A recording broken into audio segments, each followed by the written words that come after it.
Você conhece os principais diagnósticos diferenciais para autismo? Se você ainda não sabe do que eu estou falando, vem comigo que eu vou te explicar. Eu sou a Tatiana Perecin, eu sou psicóloga, sou autista, sou criadora da capacitação MAPA TEA TDAH. Eu capacito psicólogos para um atendimento psicoterápico seguro e eficaz a adultos atípicos. Já aproveita para curtir esse vídeo e me segue nas redes sociais se você está interessado nesse assunto. Então, vamos lá.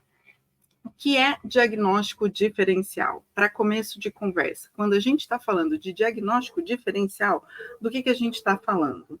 Nós estamos falando de situações onde doenças diferentes, ou transtornos diferentes, ou questões diferentes podem produzir o mesmo tipo de sintoma e da necessidade da gente saber reconhecer esses sintomas, reconhecer quais são as questões diferentes que podem estar levando aquele sintoma e saber diferenciar uma coisa da outra. Então, eu vou dar um exemplo para vocês de um diagnóstico diferencial muito importante na psicologia clínica, que é o diagnóstico diferencial de depressão. Você sabe que doença pode ser facilmente confundida com a depressão? É o hipotiroidismo. Então, hipotiroidismo é um diagnóstico diferencial importante para a depressão. Quando a pessoa está com a tireoide trabalhando de menos, essa pessoa vai sentir falta de motivação, vai sentir falta de energia, vai sentir tristeza, vai ter dificuldade para fazer as coisas que ela tem que fazer. E esses sintomas, algumas vezes, podem ser confundidos com depressão. Saber fazer o diagnóstico diferencial de depressão, no caso do hipotiroidismo, significa eu preciso saber que quando um paciente chega com essas características, eu preciso investigar se o que está acontecendo é uma coisa ou a outra. Então, como é que eu investigo se a pessoa está deprimida ou se ela tem hipotiroidismo? Eu posso, primeiro de tudo, encaminhar a pessoa para um endócrino para fazer um exame e verificar como é que está a função da tireoide dela. Principalmente se a pessoa, além de depressão, ela apresenta ganho de peso, excesso de sonolência, algumas outras características que costumam estar mais presentes no hipotiroidismo, mas não tanto na depressão, é importante que a gente seja capaz de fazer essa diferenciação. A existência de doenças diferentes que levam a sintomas parecidos e que podem ter seus diagnósticos confundidos, portanto, a importância da gente saber fazer diagnóstico diferencial de questões de saúde mental é muito importante, porque quando a gente faz um diagnóstico errado, a gente segue o tratamento por um caminho que não vai produzir resultados, já que a gente não está tratando a coisa realmente que está causando os sintomas da pessoa.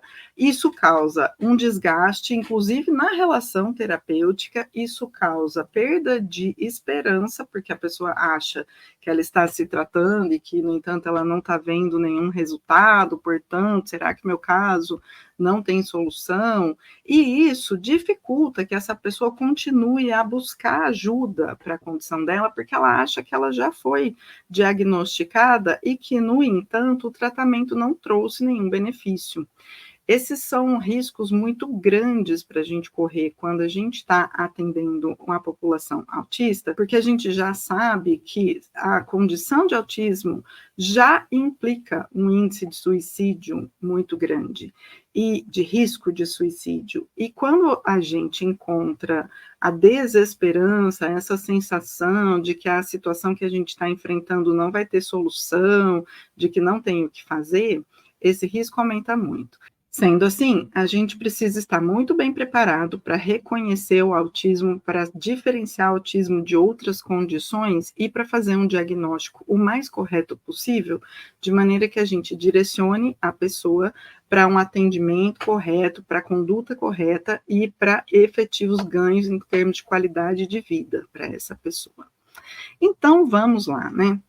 Por que é tão importante a gente falar de diagnóstico diferencial no caso de autistas adultos? Olha, é um dado conhecido que autistas adultos costumam ter uma história prévia de diagnósticos psiquiátricos errados.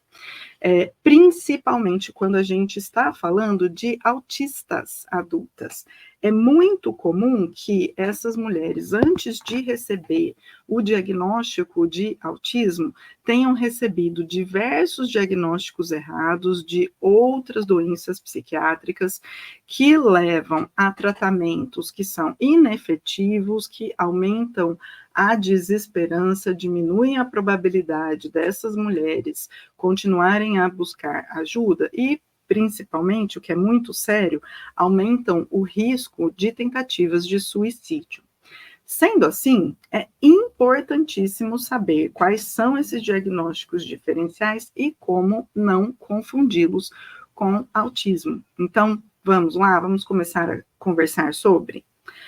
Primeiro tipo de diagnóstico diferencial importante no caso do autismo é o diagnóstico do toque e de outros transtornos de ansiedade versus o autismo. Por que isso é tão importante? Primeiro, porque a gente sabe que pessoas autistas têm uma tendência maior do que pessoas neurotípicas a desenvolver quadros de ansiedade. Então, o toque, o TAB e outros transtornos de ansiedade, eles podem ser concomitantes ao autismo, então a pessoa pode ser autista e ter esses diagnósticos, ou eles podem ser coisas que a pessoa não tem, a pessoa é só autista, mas ela recebe um diagnóstico desses por um equívoco do profissional.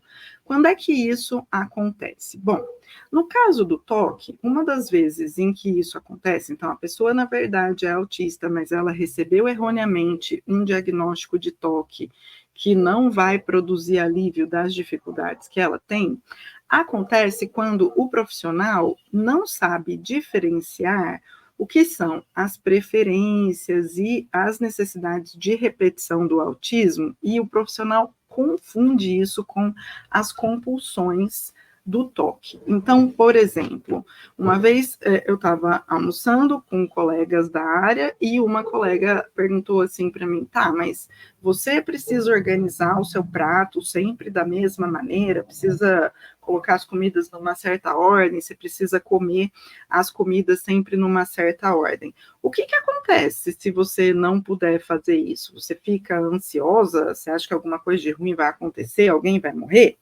E essa é uma pergunta que demonstra facilmente como é que uma questão que é uma preferência do autismo pode ser confundida com uma compulsão. Então vamos lá, vamos olhar para essas duas coisas. Quando que um comportamento ele é compulsivo? Ele é um comportamento compulsivo quando a pessoa sente ele como obrigatório, a pessoa não vê muito uma lógica, ela queria ser capaz de não fazer aquilo, e ela acha que se ela não fizer isso, é como se ela estivesse se sentindo coagida a fazer aquilo, e ela está fazendo aquilo para prevenir que alguma coisa pior aconteça. Isso é uma compulsão, e é o tipo do comportamento que acontece no toque. Então, às vezes a pessoa, sei lá, já entrou e já saiu de casa 7 vezes para ver se ela desligou o gás, e ela sabe que ela desligou o gás, mas ela continua sentindo essa compulsão de voltar e verificar mais uma vez se ela desligou mesmo o gás, porque senão ela tem medo que a casa possa explodir. Isso é uma compulsão.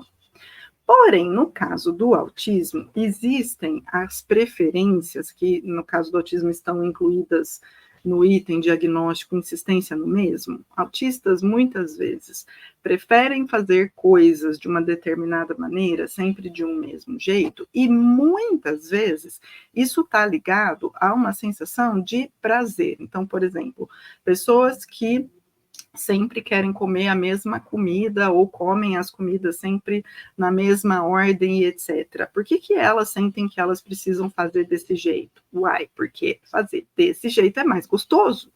E aí, lógico que o autista vai ficar irritado se alguém impedir ele de comer a comida ali do jeito que ele quer, mas não é porque algo de ruim vai acontecer, algo de ruim já aconteceu, você estragou o meu prazer de comer essa comida do jeito que é mais prazeroso para mim. Percebe que, nesse caso, o autista, ele não sente que ele está sendo impelido, ele quer fazer daquele jeito, e não é por uma questão de prevenção de algo de ruim, é porque é mais gostoso assim. Então, por exemplo, quando eu era criança, eu desenrolava as panquecas, eu comia primeiro o recheio da panqueca e, por fim, a massa. Mas por que eu fazia isso? Porque assim, é mais gostoso para mim. Se alguém não me deixar comer a minha panqueca desse jeito, vou ficar contrariada? Vou. Mas não porque seja um comportamento compulsivo ou que esse comportamento esteja protegendo de alguma coisa ruim acontecer. Não, é porque eu prefiro assim, eu gosto assim, a panqueca é minha, me deixa eu comer minha panqueca do meu jeito, né? Então, aqui a gente tem um primeiro item, aonde um profissional que não esteja bem capacitado a diferenciar o que é uma compulsão, do que é uma preferência, de uma insistência no mesmo por conta de um prazer, ou de uma preferência, ou de algo que parece melhor para o autista, ser diferenciado de uma compulsão no sentido de um comportamento que a gente se sente quase coagido a fazer, porque senão algo de ruim vai acontecer. De novo, o toque e o TEA, eles podem coexistir. Eu posso ter um autista que tem toque, assim como eu posso ter um neurotípico que tem toque. Mas se eu for um autista que não tem o toque e receber erroneamente um diagnóstico de toque, isso pode levar a todas aquelas consequências que eu já falei para vocês. A mesma coisa acontece com relação ao transtorno afetivo bipolar, bipolaridade, antigo transtorno maníaco depressivo. De novo, a gente está falando de uma condição que pode ser concomitante. Uma pessoa autista pode ter TAB, assim como uma pessoa neurotípica pode ter TAB. Mas se a pessoa autista não tem TAB e ela for diagnosticada com TAB de maneira errônea, isso vai causar atraso no tratamento, vai levar a um tratamento que não vai produzir alívio do sofrimento e todos aqueles riscos que a gente já conhece. Quando é que uma pessoa autista sem TAB pode ser confundida com uma pessoa com transtorno afetivo bipolar? Principalmente nos casos onde a pessoa chega no consultório do psiquiatra e ela descreve um meltdown e o psiquiatra não sabe diferenciar um meltdown de um episódio de heteroagressividade de uma fase maníaca. Essas duas coisas são diferentes, é muito importante a gente saber diferenciar uma da outra. A primeira das diferenças é que quando a pessoa está no estado maníaco, embora ela esteja fazendo coisas muito inadequadas, às vezes episódios de agressividade, etc., mas ela sente que ela está fazendo aquilo que ela queria fazer, ela sente que é isso mesmo que ela tem que fazer e se reclamar, ela faz o dobro. Né? Enquanto que uma pessoa que está tendo um meltdown, uma pessoa autista, quando ela está tendo um meltdown, ela pode estar tendo comportamentos que no formato são muito parecidos com os comportamentos de uma pessoa num episódio maníaco, mas a percepção da pessoa autista é completamente contrária. Ela sente que ela não tem controle sobre aquele comportamento, ela não consegue evitar aquele comportamento, mas ela também não é que ela queria estar se comportando daquele jeito. Quando ela viu aquilo já tinha acontecido, ela sente que ela não tem como impedir que isso aconteça, mas ao mesmo tempo é quase como se ela sentisse que não foi ela quem fez aquilo. Isso acontece porque o meltdown é o resultado de um processo de sobrecarga do cérebro extremo. E quando o cérebro está numa sobrecarga gigantesca, então ele tem absurdamente mais trabalho para processar do que ele tem de tempo ou de glicose disponível para fazer esse processamento, ele começa a desligar umas partes ali que ele considere como supérfluas. E uma das primeiras partes que é desligada nesses casos é o lobo pré-frontal. Nosso lobo pré-frontal é uma parte do cérebro que somente seres humanos têm. Nenhum dos outros animais tem lobo pré-frontal ou tem uma parte do cérebro que faça organização estratégica dos comportamentos, né? E do ponto de vista da natureza, bom, se todos os outros animais sobrevivem sem lobo pré-frontal, então se eu tenho que desligar alguma coisa, é isso que eu desligo. Quando a gente tem a queda de funcionamento do lobo pré-frontal, então a gente passa a ter essa situação onde a pessoa não sente mais que ela esteja escolhendo estrategicamente os comportamentos dela. Ela passa a reagir de uma maneira que é totalmente instintiva. E aí, se ela tiver com raiva, ela bate, se ela tiver triste, ela chora, se ela tiver com medo, ela foge e a gente não sente que a gente tenha como controlar isso. É o instinto mais animal, mais profundo batendo ali naquela hora, você se comporta que nem se fosse um bicho. Nesse sentido, é que existe uma diferença grande entre um episódio maníaco e um meltdown. Mas, para além disso, uma investigação mais profunda vai levar o profissional a perceber que, quando o cliente tem transtorno afetivo bipolar, então ele tem episódios maníacos, ele vai ter os episódios do que a gente chama de humor elevado. Então ele tem aqueles momentos em que ele se sente a última bolacha do pacote, ele se sente a pessoa mais poderosa do mundo, ele é a pessoa mais sabida, mais esperta, mais capaz, mais linda, mais maravilhosa, mais potente, mais isso, mais aquilo, né? No transtorno afetivo bipolar, a gente chama isso de bipolaridade justamente porque a pessoa oscila entre uma polaridade na qual ela se sente muito, muito bem, ótima, linda, fantástica, maravilhosa, e uma polaridade na qual ela se sente muito mal, cocô do cavalo, bandido e etc. No caso do autismo, uma pessoa que seja só autista, mesmo que durante um meltdown pareça que ela está num episódio maníaco, mas a pessoa autista, ela nunca vai ter esses episódios de humor elevado. Normalmente, muito pelo contrário, né? O que a gente observa nos autistas é que eles tendem a ter, ainda mais autistas que foram diagnosticados só depois de adulto, então que enfrentaram a vida inteira sem o auxílio e o suporte necessários, essas pessoas costumam ter, de maneira constante, uma autoestima muito rebaixada.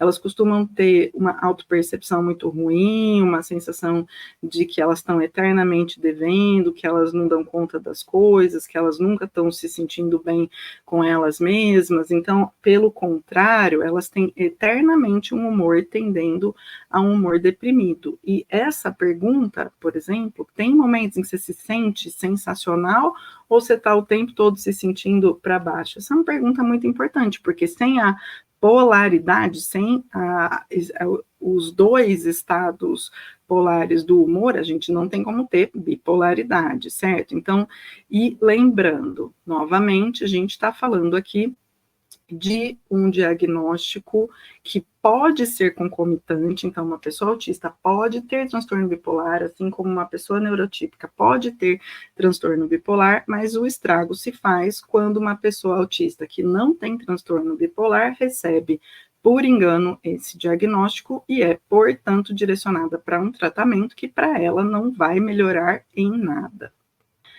O terceiro caso que eu trago para vocês, e que, na minha opinião, é um dos casos mais preocupantes na medida em que muito comuns, é a sobreposição entre transtorno de personalidade borderline e autismo, que acontece com muita frequência. Na verdade, o diagnóstico errôneo de transtorno de personalidade borderline é o diagnóstico mais comum que mulheres autistas receberam anteriormente em ocasiões onde elas foram diagnosticadas de maneira errada e que levam, portanto, a um tratamento que não vai produzir ganhos, não vai melhorar o sofrimento ao qual essas mulheres autistas estão submetidas e que podem acarretar em aumento do risco de suicídio, aumento da desesperança, aumento da falta de perseverança na busca de um tratamento. Por que isso acontece? Bem, no transtorno de personalidade borderline, a gente tem como manifestações mais frequentes os episódios de desregulação emocional e a rigidez cognitiva, né? A rigidez cognitiva, que é essa tendência de, na hora de avaliar qualquer coisa, a pessoa só tem duas categorias muito extremas. Então, assim, todo mundo ou é ótimo ou não vale nada. E aí, quando a pessoa comete o primeiro erro, a pessoa sai automaticamente da caixinha do ótimo e vai direto lá para a caixinha do não vale nada, de modo que daqui a pouco ninguém vale nada, de modo que daqui a pouco nada está certo, de modo que daqui a pouco nada serve, e o mundo é uma porcaria, e etc, né? Então, essa extrema rigidez na hora de avaliar as coisas, a exigência extrema na hora de categorizar qualquer coisa que você esteja avaliando, ela é uma característica do transtorno de personalidade borderline, assim como ela também é uma característica do autismo. Além disso, os episódios de desregulação emocional que acontecem no transtorno borderline, eles também acontecem no autismo em situações nas quais a pessoa está em sobrecarga, mas ela ainda não chegou lá no meltdown. Mas ela pode ter, porque quem faz regulação emocional, de novo, é o lobo pré-frontal, e quando o cérebro está em sobrecarga e o lobo pré-frontal começa a desligar, a gente começa a perder a nossa capacidade de regular estrategicamente a manifestação das nossas emoções. E por conta dessa sobreposição, muitos profissionais, quando estão avaliando um cliente que chegou com relato de desregulação emocional e de rigidez cognitiva, eles param por aí. Eles não investigam outras características, como, por exemplo, alterações da sensibilidade sensorial, limitações na maneira como a pessoa se alimenta, dificuldades com linguagem, principalmente dificuldade com ironia, sarcasmo, etc. Então, só para dar um exemplo de uma coisa que já aconteceu comigo, eu já recebi no meu consultório mais de uma vez pacientes que vieram com o diagnóstico de transtorno de personalidade borderline, e quando você começa a investigar, a pessoa marca todos os quadradinhos do autismo, né? Eu tive uma das vezes que foi uma das vezes mais significativas, assim, que eu recebi uma paciente que veio encaminhada de uma psiquiatra com diagnóstico de transtorno borderline.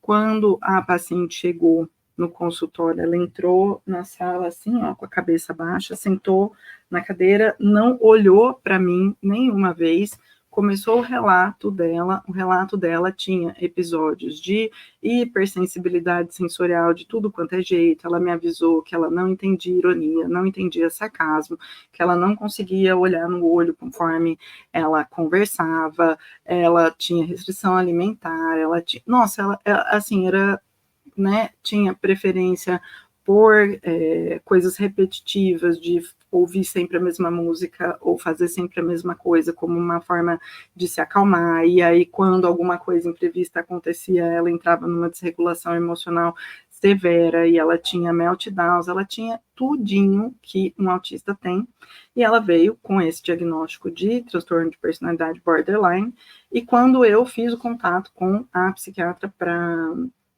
questionar, a psiquiatra não tinha mesmo investigado questões sensoriais, não tinha investigado questões de linguagem, não tinha investigado todas essas outras coisas. E aí, embora o tratamento de transtorno do espectro autista tenha bastante sobreposição com o tratamento de personalidade borderline, especificamente no que se refere às questões de desregulação emocional e rigidez cognitiva, a verdade é que para a gente melhorar a qualidade de vida de uma pessoa autista, a gente precisa estar olhando para todas as outras questões.